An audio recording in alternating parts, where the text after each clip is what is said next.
నమస్తే రమగారు. నమస్తే జయ. రమగారు ఏదైనా మంచి కథ చెప్పండి రమగారు. ఇప్పుడు నేను ఒక క్వశ్చన్ అడగాలి. నాకు తెలుసు అన్ని రోజు మంచివి కాదా అని, ఇంకా మంచిది చెప్పండి ఈరోజు. నానావిధ భక్తులు, ఒక్కొక్కళ్ళకి భక్తి భగవంతుడిని తెలుసుకోవటం విధానాలు వేరుగా ఉంటాయి కదా. కొంతమంది ఏంటంటే ఇది భగవంతుడని, దీనికి ప్రచండమైన శక్తి ఆయనకు ఉందని, ఆయన వల్లే ప్రపంచం నడుస్తోందని అర్థమవుతూ ఉంటుంది. మనకు తెలుస్తుంది. భగవత్ శక్తిని గ్రహించగలుగుతారు వ్యక్తులు. కొంతమంది గ్రహించరు, కానీ ఏదో నమ్మకంతో నడిచిపోతూ ఉంటారు. తెలుసుకోవటం ఒక విధానం, తెలియకపోయినా ఆ ఎవడో ఒకడు ఉన్నాడులే ముందు అన్న ధోరణిలో వెళ్ళిపోవటం ఇంకో విధానం. దానికి సంబంధించిన ఒక కథ చెప్తాం.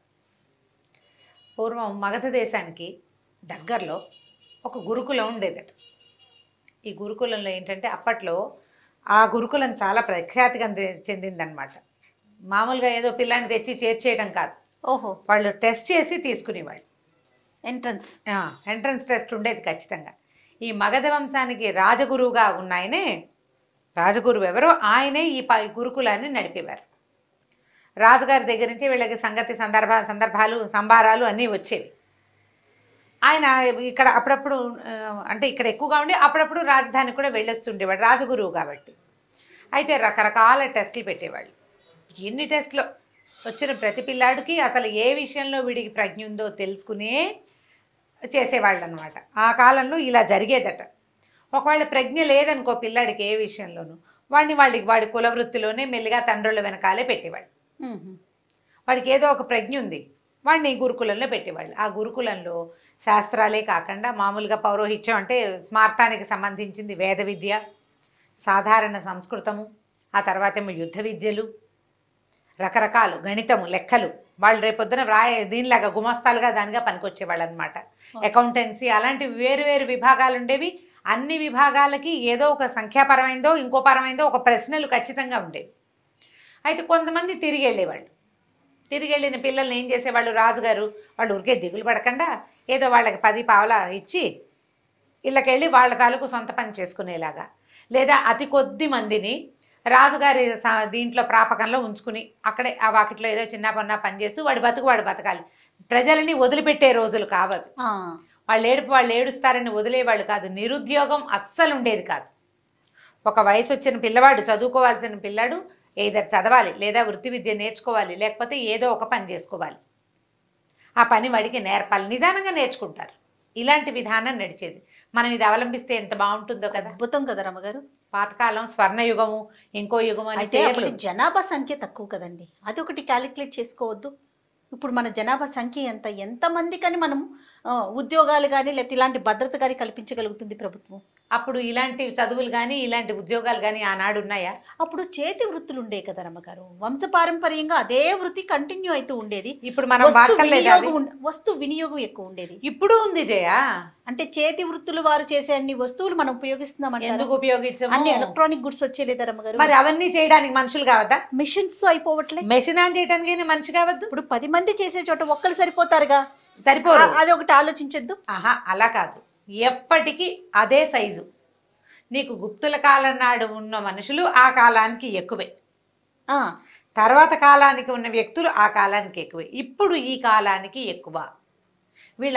అందరూ రాట కట్టినట్టు ఒకే వైపుకు పరిగెత్తకుండా నలుగురిని 4 వైపుల పెట్టే పని ప్రభుత్వం చెయ్యాలి. ఇది వరకు చేసేవాళ్ళు ఇప్పుడు చేయట్లేదు. ప్రభుత్వంగా ప్రధానంగా చేతి వృత్తులు ఉండేవి. వంశపారంపర్యంగా అదే వృత్తి కొనసాగుతుండేది. ఇంత ఆధునికత సాంకేతికత ఎక్కడున్నాయి? ఇప్పుడు ఆధునికత 10 మంది చేసే పనిని ఇప్పుడు ఈవెన్ పొలాల్లో కోతలు కోయటానికి కూడా మిషన్స్ వాడేస్తున్నామా? 10 మంది చేయాల్సిన పని ఒక మిషన్ చేసేట్లా ఒక మనిషితో దాంతో కల్పించలేకపోతుంది. సో అప్పుడు మనం ఏం చేయాలి? చేతి వృత్తులను ప్రోత్సహించడం, శాస్త్ర సాంకేతికని వేరే రంగాల వైపు మరల్చి ఉద్యోగ భద్రత కల్పించడం, ఉద్యోగాలు కల్పించడం, ఈ వైపు ఆలోచించాలి. దానికి చేయాల్సిన గవర్నమెంట్ అయినా కాదా? ప్రభుత్వం చెయ్యాలి అలాంటిది. అప్పుడు చేసేవాళ్ళు. ప్రభుత్వం చెయ్యాలి తప్పకుండా. ఆ మొత్తం ఈ దేశంలో, ఈ రాజ్యంలో, ఈ ఊళ్ళో ఉన్న వాళ్ళందరికీ తినడానికి తిండి ప్రతివాడికి ఉండాల్సిందేనన్న నియమం అప్పుడు ఉండేది. అయితే ఏమైంది, ఈ చాలామంది స్టూడెంట్స్ వచ్చారు. ఈ సంవత్సరం కూడా ఒక సంవత్సరం వచ్చేసరికల్లా కొంతమంది పిల్లలు తిరిగి వెళ్ళిపోవాలి. అయితే వాళ్ళల్లో ఒక పిల్లాడు, వాడికి పేరు ఏదో ఉంది కానీ ఇప్పుడు నాకు అది గుర్తు రావట్లేదు, ఏమనుకుందాము, వృషభుడు అనుకుందాం వాడి పేరు. వృషభుడు. వృషభం అంటే ఎద్దు, అందుకని ఆ పేరు చెప్తున్నాను అనమాట. వాడు ససేమిరా నేను ఇంటికి వెళ్ళను అన్నాడు.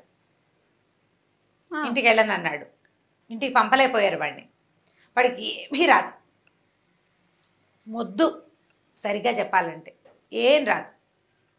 ఏం చేస్తారు, వాడు నేను వెళ్ళనంటాడు. వాళ్ళ అమ్మా నాన్న ఏమో ఇప్పటికి 2-3 గురుకులాల్లో వీడు తిరిగిపోయాడండి, ఏదో ఒకటి చేసి ఉంచుకోండి, ఏమీ రాకపోతే ఏదో పని చేస్తూ ఇక్కడే ఉంటాడు. వాడికి చదువుకునే వాళ్ళని చూస్తే ఇష్టం, వాళ్ళతోటే ఉండాలని ఉంది.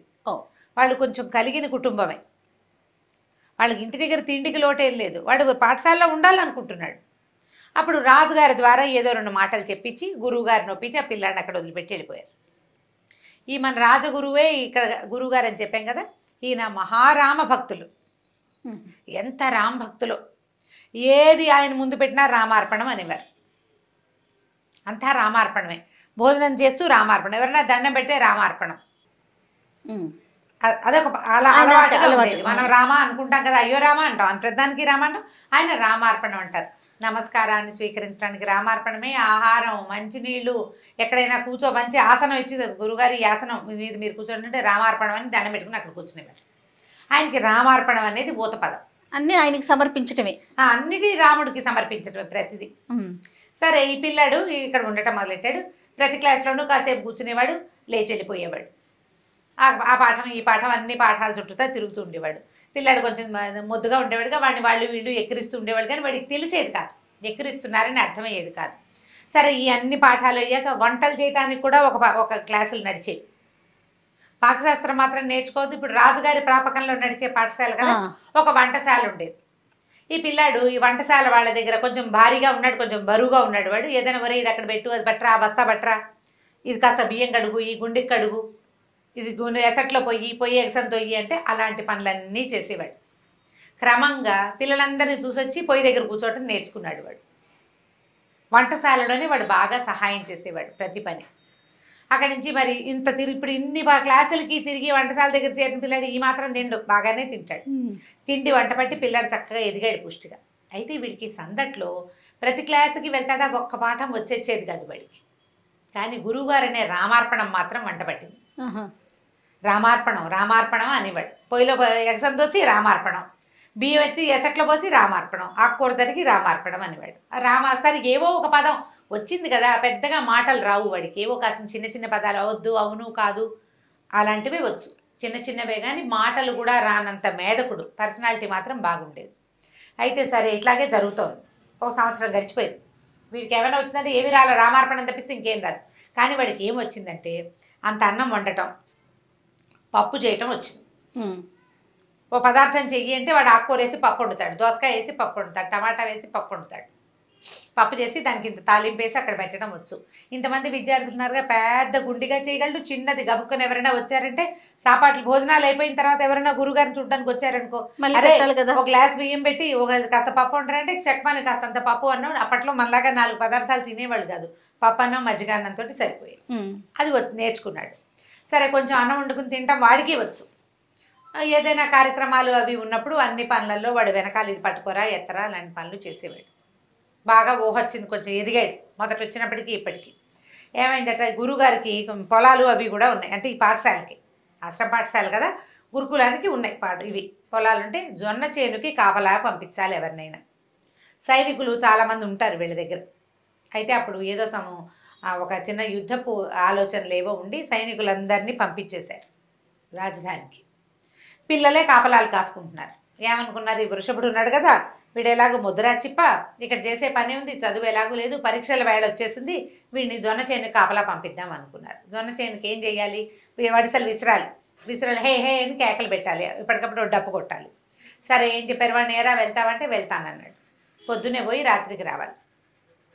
పొద్దున్నే ఏం చేశారు, వీడికి 1 గ్లాస్ బియ్యం, తర్వాత ఎంత పప్పు, ఆకుకూర, కాస్త తాలింపుకి అవి మూట కట్టించారు. పొయ్యి వెలిగించుకోవటం అన్నీ వచ్చు వాడికి.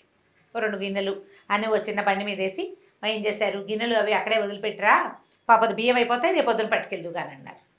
సరే, ఒక సీనియర్ విద్యార్థి ఒకడు, వీడి కొంచెం అంటే వీడికి మాట్లాడటం కావాలి కదా, బాగా చెప్పగలిగిన ఓపిక ఉన్నవాడిని ఒకడిని ఇచ్చి పంపారు.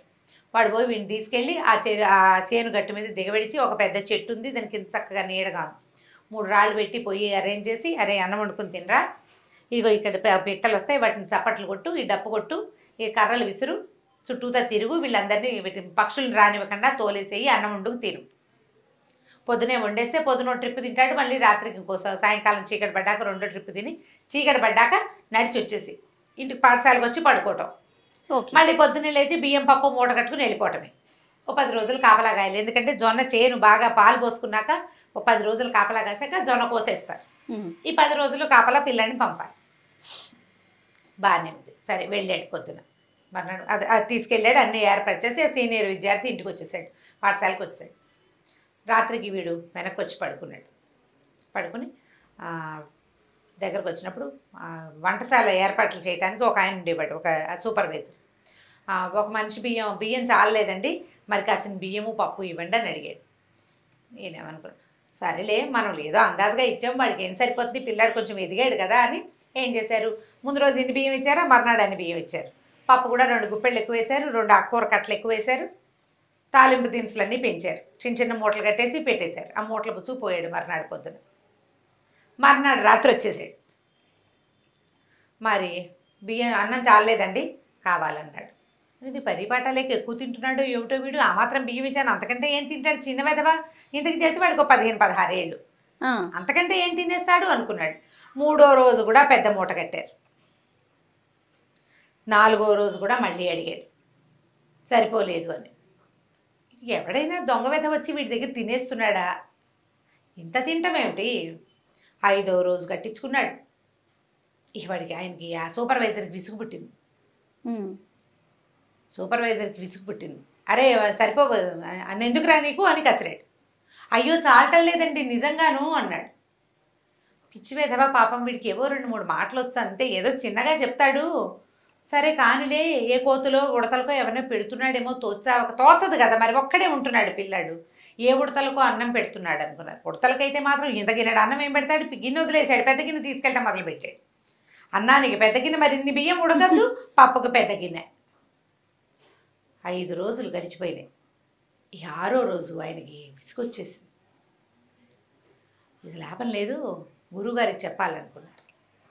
సరే గురువుగారి దగ్గరికి తీసుకెళ్ళి వీడండి మొదటి రోజు నేను బియ్యం ఇచ్చాను, 2వ రోజు 3వ రోజు ఇప్పటికి ఇంత దబరా గిన్నె తీసుకెళ్ళాడు, ఇంత గిన్నె, ఇన్ని డబ్బాల బియ్యము, ఇంత పప్పు, ఇన్ని ఉప్పులు తీసుకెళ్తున్నాడు, 6 డజన్ మందికి సరిపోయేంత పదార్థం పట్టుకెళ్ళాడు. మరి ఏం చెప్పాలండి ఈ పిల్లాడికి అనేసరికల్ వాడికి పెద్దగా మాటలు రావు, గబగబా మాట్లాడలేడు.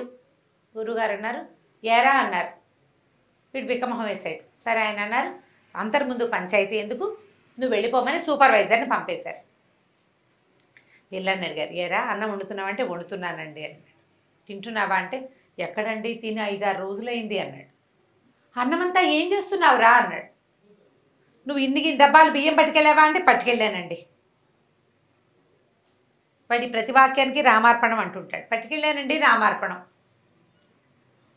మరి ఎందుకు తినలేదురా అంటే ఎక్కడ తినండి రామార్పణం, తినడానికి అవకాశం లేదండి రామార్పణం అనేసరి గురువుగారు రామార్పణం అనుకుని ఏమిట్రా సరిగ్గా చెప్పన్నాడు. కాదండి మొదటి రోజు పెద్దన్నయ్య నన్ను తీసుకెళ్ళాడా, అన్నం వండుకోమన్నాడా, అన్నం వండుకున్నానండి, వండుకుని ఆకేసుకున్నానండి, అక్కడ ఏముంటాయి పెద్ద పెద్ద చెట్ల ఆకులు ఉంటాయి, 2 ఆకులు కలిపి కుట్టి విస్తరి చేసుకున్నాడు, వాడికి ఆ పనులు వచ్చు, అక్కడే ఉన్నాడు కదా పాఠశాలలో. ఆకేసుకున్నానండి, నేల శుద్ధి చేశాను, ఆకేసుకున్నాను, అన్నం పప్పు వడ్డించుకున్నానండి, రామార్పణం అని దండ పెడుతుంటే ఒక ఆయన వచ్చాడండి. రామార్పణం ఒక ఆయన వచ్చాడు. ఆయన అన్నం పెడతావా నాకేనా అన్నాడు.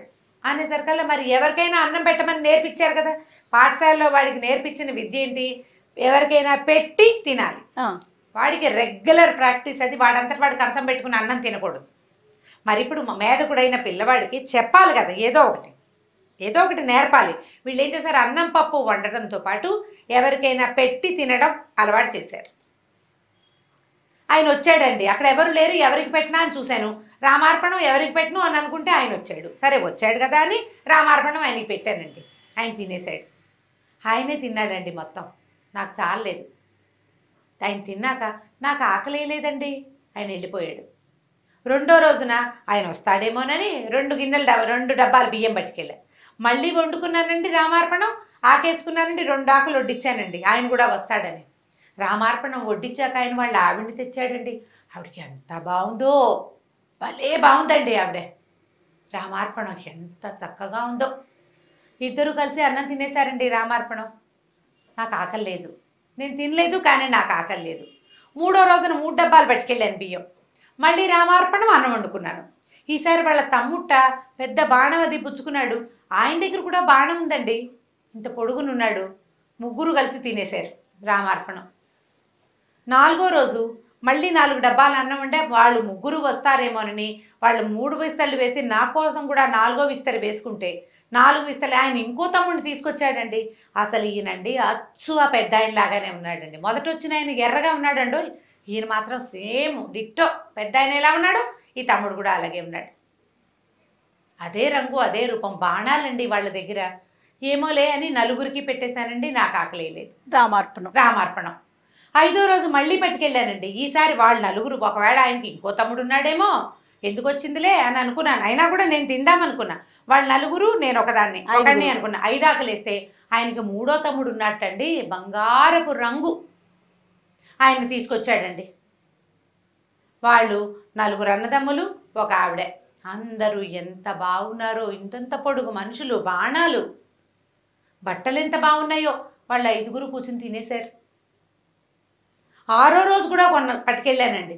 ఈసారి వాళ్ళ బంటుట, ఆయన ఎంత ఉన్నాడో వీళ్ళందరినీ కలిపితే ఆయన అంత ఎత్తవుతారండి రామార్పణం. ఆయన దగ్గర ఒక పెద్ద గద కూడా ఉందండి. వాళ్ళందరూ తినేశారు. రేపు ఎవరు వస్తారో అందుకని ఇవి చాలదు, నాకు ఎక్కువ కావాలంటే గురువుగారు నిర్ఘాంతపోయాడు. ఒక ఆయన వచ్చాడు, భలే అందంగా ఉన్నాడు, బాణాలు పట్టుకుని ఉన్నాడు. వాళ్ళ ఆవిడ వచ్చింది, ఆవిడ చాలా అందంగా ఉంది. 2వ రోజో తమ్ముడు, 3వ రోజో తమ్ముడు, 4వ రోజో తమ్ముడు వచ్చాడు. ఒక బంటు కూడా వచ్చాడు. ఎంతమంది అయ్యారు? 4 అన్నదమ్ములు, భార్య, బంటు. ఈ 6గురు ఉండే సమూహం ఎక్కడిది? ఆయన వీడు రామార్పణం. అప్పుడు ఆయనకి స్ట్రైక్ కూడా ఏమైందంటే, వీడు అవును కాదు లేదు లాంటి మాటలు చెప్తాడు. కావాలి నాకు వద్దు తప్ప వీడికి వాక్యాలు మాట్లాడటం రాదు. పైగా 6 రోజుల నుంచి అన్నం తినని పిల్లవాడు శుభ్రంగా ఉన్నాడు. పైగా ప్రవాహంలాగా మాట్లాడేస్తున్నాడు. ఆయన గబగబా లేచొచ్చాడు. లేచొచ్చి వాడి నెత్తి మీద 2 చేతులు పెట్టేట్ల మొహం మీద పెట్టేసరికల్లా ఆయనకి ఒక షాక్ కొట్టినట్టు తెలిసిందనమాట. వీడు ఎవరినైతే రోజు చూస్తున్నాడో రామార్పణం సాక్షాత్ రామచంద్రమూర్తి కుటుంబాన్ని చూస్తున్నాడు. వాడు భగవంతుడని తెలియదు వాడికి. రాముడని, లక్ష్మణుడని, భరతుడని, శత్రుఘ్నుడని, సీతమ్మ తల్లిని వచ్చింది, ఆంజనేయుడని వాడికి తెలియదు. తెలియకుండా రామార్పణం ఎవరికైనా పెట్టి అన్నం తినాలన్న వాడి ఆలోచనకి భగవంతుడు రామార్పణం అన్నందుకు రాముడు వచ్చి తింటున్నాడు ప్రతిరోజు. ఆయన కదిలిపోయాడు, అరిచి కేకలు పెట్టాడు, రండ్రా అందరం వెళ్దాము, రోజు ఇవాళ కిష్కింధాపుర వాసులంతా వస్తారని ఎంత అరిచి, అసలు ఎంత ఉద్వేగం అయిపోయిందంటే, సంవత్సరాల తరబడి నా బతుకంతా రామార్పణం అన్నా కూడా భగవంతుడు నన్ను కరుణించలేదు. అమాయకుడు, మేధకుడు, బుద్ధి లేనివాడు, అన్నం తింటాను తప్పిస్తే రెండో పని చేత కానివాడు, వాడికి భగవంతుడు ఇట్లా చూపించాడు కరుణ. ప్రతిరోజు 6 రోజులు వాడికి వాడిని చూడ్డానికి వచ్చాడు. 6 రోజులు వాడు పెట్టిన అన్నం తిన్నాడు. ఆయన ఉద్వేగాన్ని తట్టుకోలేకపోయాడు అనమాట. ఇక బళ్ళు కట్టించి ఎంత ఆహారమో పట్టుకెళ్ళారట, ఎన్ని పదార్థాల్లో పట్టుకెళ్ళారు అక్కడికి, ఆ పొలం దగ్గరికి. బోల్డ్ అంత వంట చేశారు. అందరూ చూస్తున్నారు. ఆకులు వడ్డిచ్చేయరా, ఎవరు వస్తారో చూద్దామంటే బోలెడు ఆకులు వేసి వడ్డిచ్చాడు ఈ వృషభుడు. ఎవ్వరు రాల. చాలాసేపటికి చూస్తున్నాడు. రోజు మనుషుల్ని చూడడం అలవాటైంది. బోలెడంత పెద్ద కోతల మంద ఒకటి వచ్చి ఒక్కొక్క ఆకు ముందు కవాతు చేస్తున్న సైనికుల్లాగా కూర్చుని వడ్డిచ్చిన ఆకుల్లో శుభ్రంగా ఆహారం అంతా తినేసి లేచండి. ఈ గురువుగారు, ఆయన శిక్షగణము, ఆ ఆశ్రమ పాఠశాలలో పనిచేసే సమూహం బోళ్ళంతమంది ఉన్నారా, అందరూ మనుషులు ఉన్నారన్న భయం కూడా లేదు. ఎలా అంత సమూహం, వానర సమూహం ఎలా వచ్చిందో ఎలా వెళ్ళిపోయిందో తెలీదు. వచ్చింది మొత్తం వండిన పదార్థం ఒక్క మెతుకు మిగల్చకుండా, వెనక్కి ప్రసాదం మిగల్చకుండా మొత్తం పెట్టినవన్నీ తినేసేసి లేచెళ్ళిపోయి గురుగారి పిల్లవాడి పాదాలు పట్టుకున్నాను. రామార్పణం అనేది నోటితోటి అంటున్నాను నేను, వీడు త్రికరణ శుద్ధిగా అన్నాడు. అది తప్ప ఇంకొకటి లేకుండా చేసిన మనస్ఫూర్తిగా లోపల నుంచి, మామూలుగా నోటితో అంటంగా మనోవాక్కాయ కర్మలతోటి మాటతోటి, మనసుతోటి, కర్మతోటి కూడా, మనోవాకాయాలతోటి చెయ్యాలి. అది మనం చెయ్యాలి కదా. నోటితోటి అంటే ఏం ప్రయోజనం? ఆ దానికే భగవంతుడు వీడిని ఇట్లా కరుణించాడని ఆ పిల్లాడిని భుజాన్ని ఎత్తుకుని, నాయన నువ్వు ఎంత అదృష్టవంతుడివిరా, ఎన్ని జన్మల పుణ్యం చేస్తేనే ఈ ఫలితం లభిస్తుంది. ఇప్పటికీ వచ్చిన వాడు దేవుడని రాముడని వాడికి తెలియదు. కానీ వాడి బుద్ధి మాత్రం వికసించింది. తర్వాత వాడు ధారాళంగా మాట్లాడటం మొదలుపెట్టాడు. ఈ గురువుగారు వాడికి స్వయంగా దగ్గర కూర్చోబెట్టుకుని, మేధకుడని వాడిని పక్కన పెట్టకుండా వాడికి స్వయంగా చదువు చెప్పి తన దగ్గరే ఉంచుకున్నారట. సంవత్సరాల తరబడి గురువుగారిని పక్క నుండి సేవించే భాగ్యం వాడికి లభించింది భగవంతుని చూసిన కళ్ళ వల్ల. నమ్మిన వాడికి ఇలా వస్తాడు దేవుడు. ఆయన దేవుడని మనం తెలుసుకోలేము, అంతే. ఇది దేవుడు ప్రతివాడికి, అందరికీ కోదండం పుచ్చుకుని వస్తాడా రాముడు?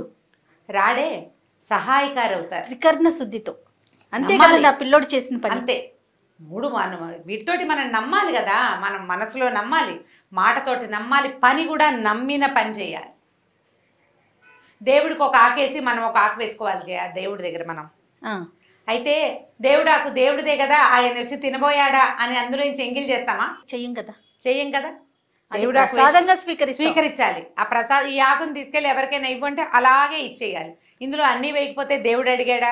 నెయ్యి అయిపోతే దేవుడు చూశాడంటే దేవుడికే అదంతా నీకు కదా నియమం ఉండాల్సింది. నువ్వు నమ్మాలి. భగవంతుడు సాక్షాత్తు వచ్చి సూక్ష్మాంశంలో ఈ ఆహారాన్ని గ్రహిస్తాడు అని నువ్వు గట్టిగా నమ్మితే నువ్వు చేయవలసిన రకంగా చేస్తావు. నేను చేసేది మంచి, నా మంచిని భగవంతుడు తెలుసుకుంటాడు అంటే ఖచ్చితంగా మంచి చేస్తావు. నువ్వు లోపల నమ్మాలి కదా, లోపల తెలియాలి. ఈ కథని ఎన్ని రకాలుగా మార్చి చెప్పబడిందో ఈ కథ. వినటానికి ఎంత అద్భుతంగా ఉందంటే, శ్రవణానందం అంటారు చూసారా రమ్మగారు, అదే అలా అనిపిస్తుంది నాకైతే. చాలా బాగుందండి. అందులో ఇంకా మీరు చెప్తుంటే ఇంక చెప్పక్కర్లేదు. నిజంగా సాక్షాత్తు రాముల వారిని చూసామా అన్న అనుభూతి కలుగుతుంది అనమాట. చాలా చాలా బాగుంది. మనం వినటానికి, పిల్లలకి చెప్పడానికి చాలా బాగుంది. అంటే ఇది రియల్ స్టోరీ అంటారా రమ్మగారు, లేకుంటే ఎక్కడన్నా జరిగి ఉంటుంది జయ? జరిగి ఉంటుంది. ప్రేరణార్థక కథలు, భగవత్ సంబంధమైన కథలు వస్తాయి. చాలా పుస్తకాలు ఉన్నాయి. గీతా ప్రెస్ వాళ్ళు వేసినవి. అందులో ఉన్న కథ ఇలా క్రమంగా రకరకాల జరిగి ఉంటుంది. ఎందుకంటే ఇప్పుడు పిల్లాడు చూశాడు ఇలా 5 మనుషులు రావటం. అవును. 4 అన్నదమ్ములు, ఒక స్త్రీ, ఒక బంటు, 6 రావటం పిల్లాడు చూశాడు. వాళ్ళని వాడు భగవంతులని తెలుసుకోలే. అతను చెప్పిన ఆనవాళ్ళని బట్టి గురువు ఊహించాడు. అవును. మొత్తానికి అద్భుతమైన కథ ఒకటి చెప్పుకున్నాం ఇప్పుడు మనం. చాలా అద్భుతమైన కథ అండి, రామార్పణం. చాలా చాలా బాగుంది రమ్మగారు. రెగ్యులర్గా కొంచెం ఇలాంటి స్టోరీస్ ఎక్కడున్నా వెతికి తీసి మా అందరికీ అందించండి మీరు. తప్పకుండా. ఓకే రమ్మగారు, నమస్తే. నమస్తే జయ. ఈ వీడియో కనుక మీకు నచ్చినట్లయితే లైక్ చేయండి, షేర్ చేయండి. మరిన్ని ఇంట్రెస్టింగ్ వీడియోస్ కోసం మా ఛానల్ని సబ్స్క్రైబ్ చేసుకోండి.